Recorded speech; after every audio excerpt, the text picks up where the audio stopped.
Esta historia comenzó en 1942 en Valencia, concretamente en el barrio de Nazaret, donde nació la parroquia Nuestra Señora de los Desamparados. Desde el principio, esta comunidad cristiana se ha caracterizado por su compromiso en la construcción de un barrio mejor. En el año 2009 llegaron los misioneros redentoristas. Sin dudarlo ni un segundo, continuaron con el legado recibido, apoyando los proyectos que existían y desarrollando algunos nuevos. Ahora ha llegado el momento de reunir todos esos proyectos bajo un mismo nombre: Obra Social Nuestra Señora de los Desamparados de Nazaret. ¿Cuáles son estos proyectos? Colegio Parroquial Nuestra Señora de los Desamparados, una comunidad educativa que desde el año 1954 se esfuerza por educar de manera integral a los más de 300 niños del barrio matriculados.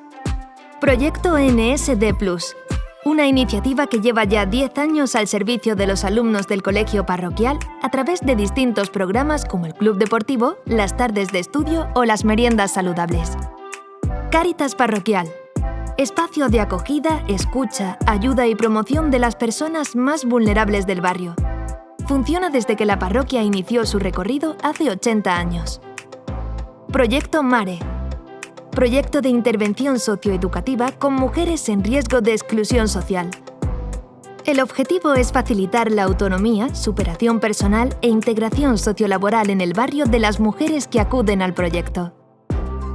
Grupo Scout ITER, proyecto de educación no formal en valores a través de la metodología Scout que trabaja desde hace más de 40 años para los niños del barrio de 4 a 19 años.